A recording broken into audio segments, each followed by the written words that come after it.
Hey everyone, we're joined today by Al Ewing. He has an upcoming Detective Comics annual, which is really a classic Batman story. We're going to get into it. So, Al, first of all, thanks for joining me. Remind me, I was kind of going through your portfolio. You've worked on Batman before. What previous Batman work have you done? You might be ahead of me on that. I'm having real trouble. I'm having real trouble remembering because I only recently kind of joined DC, and that was for Metamorpho and Absolute Green Lantern. Now, in the past, I did one thing for DC, Vertigo, which was a ghost special, and I had one story in that. But I don't think I've done anything else for DC ever. So unless you've seen, I guess occasionally I've done a little like humor strip for but really um what do you call the Hero Initiative when they do that thing of they give you a blank piece of paper and they say, "Can you fill this out?" Right. Yeah. I've sometimes sort of drawn back, saying something goofy. That's literally the only time I've touched Batman before this very annual. So Well, I that's great because that leads me into my next question, which yeah. is I've heard from so many writers that the part of the reason they love writing Batman is because he lends himself to all kinds of different stories. He's very Yes, malleable in that way. Do you find that to be true? I do. I mean, I with something like this where it is sort of it's a one-off. It was kind of the brief was really like, do anything you like. We'd prefer like a three-act story, but within those limitations, please do anything. Pitch us anything. Um, so I was able to basically just kind of pick my favorite like era and voice for Batman and kind of hew towards that a little bit. So there are definite inspirations from Peter Milligan in there, and a little bit of John Wagner and Alan Grant. Um, but yeah, there's that real thing where like I could have gone for a really kind of dark and grim and sort of angry and merciless Batman, and instead I think what this is Batman in one of his lighter moods. Not too light, but one of his lighter moods. And you get a little bit of his sense of humor, just a taste. Um, and it's kind of, and that's really fun that I got to kind of write quote unquote my Batman, and sort of have a real go at it and not kind of worry too much about, well, he's got to be really grim this time. He's got to be really kind of to fit into the continuity here. He's got to, like he's got to have just gone through X, Y, Z.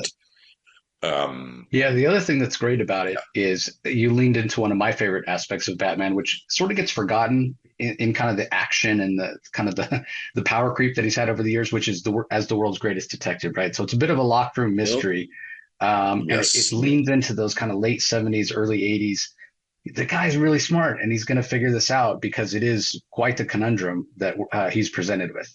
It's fun. I did start off thinking, what is the most locked room I can imagine? And it's like, oh yeah, it's one of these billionaire bunkers we hear about now, like under the earth. Um, and it's like, what's the most locked a room can be, with somebody like dead in there? Um, and of course, and the somebody in question has left a final clue written in their own blood, which is Batman, do not solve my murder. Um, but again, it's like, the brief was, can you do us a Detective Comics annual? Had it been a Batman annual, I might have lent a little more into the kind of kicking and the punching and the swinging around and, driving his Batmobile at huge speeds. But it's Detective Comics. We got to have Batman the Detective like front and center. So, and I think I sort of made sure to like mention his detective ability like as much as possible during this. Like people kind of bring it up. Um, so that was fun. Yeah, and the other part of this, going back to what you said, But, Peter Milligan kind of known for doing things that mm, are sort of out there. yes, And when it comes to a detective story, those tend to be very grounded because it's all about following the clues. And there's a little bit of science involved here as well. I don't know if we could necessarily call it hard science, but that's where it kind of leans into the abstract a little bit with a almost little bit. exploring the nature of reality.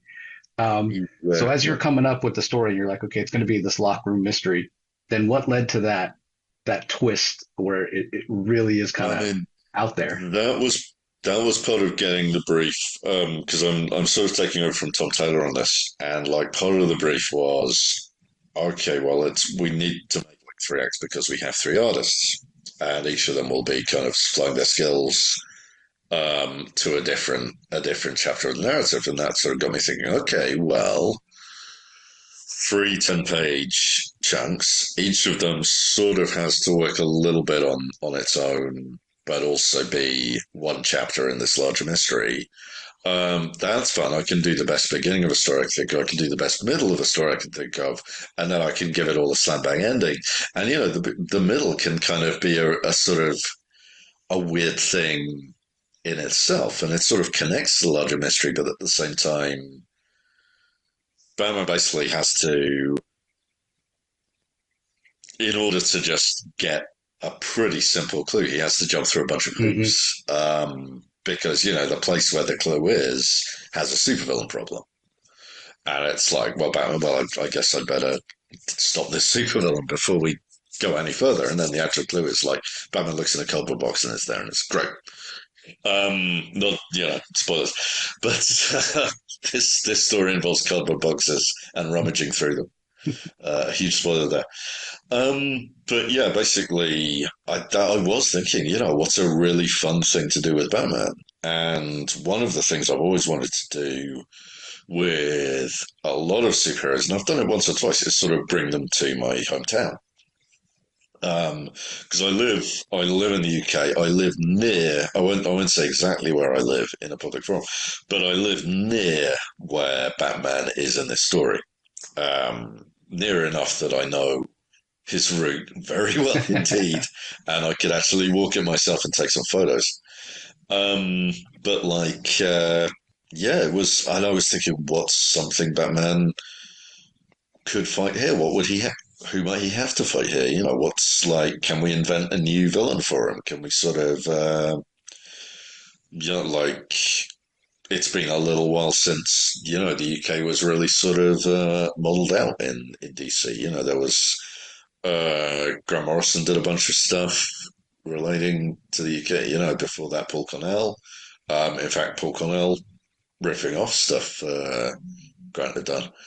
And yeah, if I'm going to be, I should add something new to the pot. I don't think Batman's been to the North before. He can he can go now. He can talk to some locals. Yeah, as I was reading it, and we get to that part of the story where he's going to go to London, I in my back of my mind, I'm thinking, oh, he's going to Al's stomping grounds, and I thought that was kind of fun because it ties it. Yeah, It is. It is makes my. it fun for you. It is my stomping grounds. It is not London. Um, I do visit London Oh, that's right. very It's often, it's but I York. don't. Yes, you're right. That's It's York. Yeah, It's York. Yeah, so very yeah. different vibe. Very very different city. Well, you mentioned Uh, having the three different artists. So we have John McCrae, we have Stefano Raphael, we have Fico Ossio, all talented in their own yeah. right, but a little bit of a different style. Was there anything that you did specifically in the script for each of the artists? Like, did you know which section they were drawing?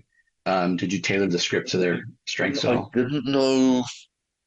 I didn't know who was going to be drawing until I delivered the script. So it was three kind of slightly like just giving everybody the most I could give them in terms of reference. In fact, there's one character shared between 2 artists, and what I did there, and this was something editorial suggested, and it was a really good idea, was just like come up with basically come up with like a very strong description of the character, like hair in this style, glasses in this style. his weight, his height, his everything, um, his age, and it's like, and that way when you see her pop up, it's like, okay, great, um, that's the same person. Uh, but yeah, basically, I just gave like a lot of reference and kind of, but also I sort of made sure that Batman was in a different chapter, a different kind of leg of the quest in all three. Like, I think it's Stefano who has the very easiest job because that all happens in one Mhm. location. That's sort of divorced from all the others. Um, I think the others are a little more. They've got to kind of share a character and like a prop, and I think one of the locations. But again, I did my best to kind of there's a very definite cliffhanger between like Act Two and Act Three of Yeah. this. Um, and it's like that was kind of the mark. It was like, all right, we're telling from this kind of story into this kind of story. Yeah, and I thought all Um, the art styles worked well enough together that it wasn't at no point was I pulled out of the story as we kind of switched from chapter to chapter. So that was great. Um, I'm glad you're getting to do a Batman story. And so many times it's like first time somebody gets to do a Batman story, it's always the Joker. And you're like I said, you lean into the detective part and a new villain, and it's a lot of fun. But we do get a lot of technology, especially in the bunker in the beginning. I'm curious, are you a tech guy, hmm. or is it just something that kind of fascinates you? um, I'm well, I kind of am and I'm not. I'm sort of I like tech when it's useful, and I like tech when it actually does something that I don't like technology when it's just a convoluted middleman for like I mean the example I always come back to is Juicero, which no longer exists. I don't think so. I can say the name, which was the juicing machine that basically they sold packets of fruit, and it was just two plastic plates that kind of crunched together. And I understand that this is a sort of it was originally meant to be something much more interesting, something much more kind of useful. But there's so much technology these days that it's just like it's either a middleman. Um, occasionally, middleman could be useful if you have ability issues. If you have ability issues and you need like, so I'll never have a problem. It's more like I don't know. I've had somebody really yammer at me about the blockchain, saying, "Oh, contracts can be on the blockchain." It's like contracts can be on paper. People still Yeah, break them. yeah, It's the humans who break the contracts. It's the right. humans who make the contracts. Having it on like one particular medium doesn't make it any. It should be unbreakable if it's like written on sand, but like Yeah, we don't write it on sand because the tide comes in. We write it on paper and then we put the paper somewhere and we keep an eye on it, and it's like, and that's fine. And it's like I don't see how we have to burn a rainforest down to get better paper these days. And don't even get me started on AI. We will be here all day. Generative AI in particular. I understand there are some different kinds of AI are very useful in the medical field. We get back to like what is useful. But generative AI is not only useless, it's actively harmful. It just degrades. It's degrading people's imagination. All of these adverts saying like Grammarly can help you writing better. Writing can help you write better. Like, sit down and write something. It'll be terrible. Sit down and write a second thing. It'll be slightly better. That's how you learn to write. You just keep doing it until you get somewhere, and pretty much anybody can do it. I think the only reason you can't do it is that if AI has got a hold of you, and you think writing is just typing into a search bar and tapping a button, in which case there's probably no help for you at that point. You're doomed to have fun struggling out of that mindset. yeah. It's But yeah, interesting so too. technology, I like it and I don't. Yeah, yeah, fair. Like any tool, it can Yeah, be abused if it's not yeah, yeah. used in the right way. And by no means everybody are we saying that this Detective Comics annual is a comment on technology, but it is interesting the way that it I starts mean, off with the bunker. because there does seem to be technology for technology's sake there. And then, of course, when we get to the end and see who the villain is, it kind of leans into that a little bit as well, which because I work in the tech field myself, Yeah.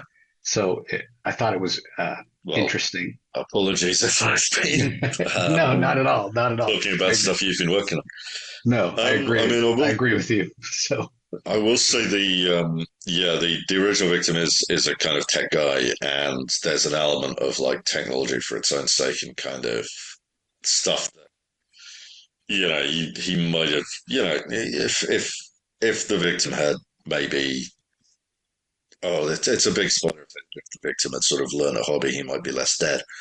But like it's sort of it's not unless but at the same time, the victim does have a great love, and this isn't too big a spoiler. The victim does have a great love of books and reading, even if he approaches it in a way that is sort of very again technology for technology's sake.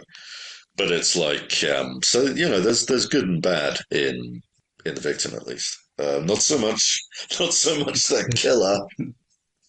There's yeah, just bad and bad in that person. yeah, which those can be fun to write as well when somebody's just out and Yeah, out yeah. evil. So Oh yeah, yeah, I love writing a good villain. yeah.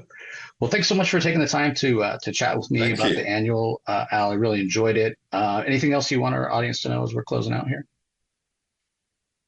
Just that I really hope you enjoy it. I really hope you have a great time with it. Huge thanks to all of the artists and colorists who worked on it. Like the work is just phenomenal in all three chapters. Just love it. Yeah, like that's pretty much it. Have a good time. Yeah, fantastic. Well, thanks again.